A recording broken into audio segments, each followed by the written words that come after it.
তৃতীয় পৰ্যায়ৰ নিৰ্বাচনৰ বাবে বৰপেটা কোকৰাঝাৰ গুৱাহাটীত মুখ্যমন্ত্ৰীৰ মাৰাথন নিৰ্বাচনী প্ৰচাৰ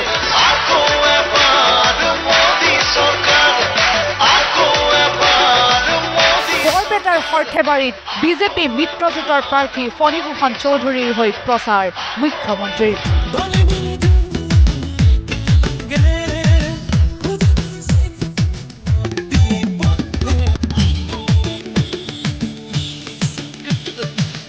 য'ত আছে মামা ত'ত নাই কোনো সমস্যা মাজে মাজে ইয়াত মিছামিছি আন্দোলন হৈ থাকে যে অফিচ কোনোবাই উঠাই নিব নেকি তেনেকুৱাটো কথাই নাই এনে আন্দোলন কৰি থাকিব নালাগে কিবা থাকিলে মোক ক'লে হ'ল সমস্যা নাই আমি সমস্যা বনাই ল'ব নিজে নালাগে কাৰণ সমস্যা যদি আমি বনাই লওঁ তেতিয়া ব্লাড প্ৰেছাৰ বাঢ়িব আৰু যদি ভাবি লওঁ যে মামা আছে মুখ্যমন্ত্ৰী আমাৰ কোনো সমস্যা নাই তেতিয়ালে একো সমস্যা নাই ব্লাড প্ৰেছাৰো নুঠে একো নুঠে বাক্সাৰ মানাহৰ ফাতেমা চাহ বাগিচা খেলপথাৰত মুখ্যমন্ত্ৰীয়ে প্ৰচাৰ চলালে কোকৰাঝাৰ সমষ্টিৰ ইউপিপিএল প্ৰাৰ্থী জয়ন্ত বসুমতাৰীৰ হৈ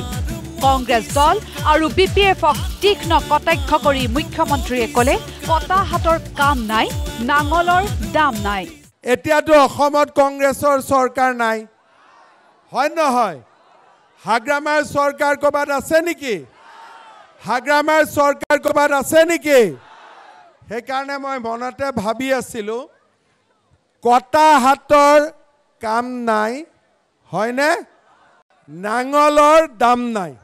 পুনৰ এবাৰ কংগ্ৰেছ আৰু বিপিএফক টাৰ্গেট কৰি মুখ্যমন্ত্ৰীয়ে ক'লে কংগ্ৰেছ বিপিএফৰ শাসনকালত উৎকোচ নিদিয়াকৈ কোনেও চৰকাৰী চাকৰি পোৱা নাছিল অসমত যেতিয়া কংগ্ৰেছৰ চৰকাৰ আছিলে হাগ্ৰামা মহিলাৰীৰ চৰকাৰ আছিলে ঘোষ নিদিয়াকৈ চাকৰি হৈছিল নেকি আনকি অংগনবাদী চাকৰিৰ কাৰণেও পইচা দিব লাগিছিল হয় না নহয় কিন্তু সেই সকলেই এতিয়া চৰকাৰৰ 1 লাখ চাকৰিক লৈ অপপ্ৰচাৰ চলায় আমাৰ যেতিয়া চৰকাৰ আহিব আমি 1 লাখ চৰকাৰী চাকৰি দিম মানুহে ভাবিছিলে যে চাকৰি ক'ৰ পৰা দিব দৰমহা দিবই টকা নাই লোন লৈ আছে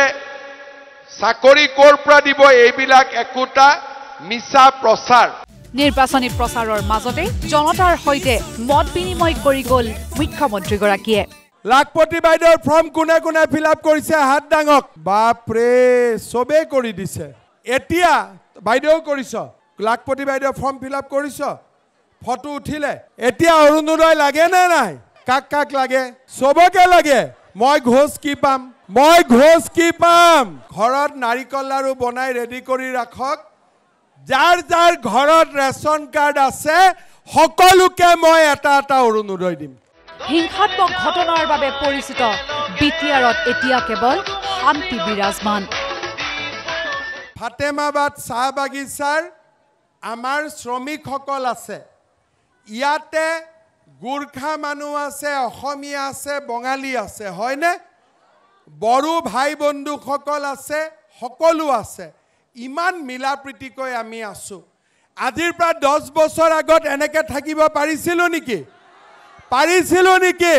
আনহাতে কোকৰাঝাৰত 3 লাখ ভোটত জিকিম বুলিও ক'লে মুখ্যমন্ত্ৰী ডক্টৰ হিমন্ত বিশ্ব শৰ্মাই মইতো আজি প্ৰথম কেম্পেইন কৰিছো কিন্তু আমাৰ সিটটোৰ যিটো জনগাঁথনিটো চাই মই ভাবো যে 3 লাখ ভোটত আমি জিকিম বৰপেটা কোকৰাঝাৰৰ পাছত পলাশবাৰীত গুৱাহাটী লোকসভা সমষ্টিৰ বিজেপি মিত্ৰজোঁটৰ প্ৰাৰ্থী বিজুলী কলিতা মেধিৰ হৈ প্ৰচাৰ মুখ্যমন্ত্ৰীগৰাকীৰ 1 লাখ ভোটত 2 লাখ ভোটত জিকিলে আমি জিকা যেন নাভাবিম বিজুলী কলিতা মেধিক আমি 5 লাখ ভোটত জিকাব লাগিব আৰু 5 লাখ ভোটত জিকাবৰ কাৰণে আমি সকলোৱে পেহেলে ভোটদান बाद में जलपान पलाशबारी আৰু শুৱালকুছি দলঙৰ কাম আৰম্ভ হ'ব সেই কথা আপোনালোক সকলোৱে জানে দলঙৰ লগে লগে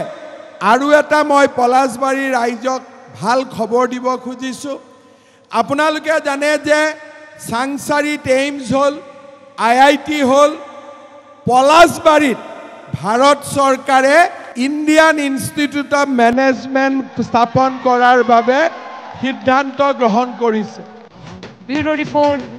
লাইভ। ফুলফুলি ৰাইজৰ প্ৰকৃতি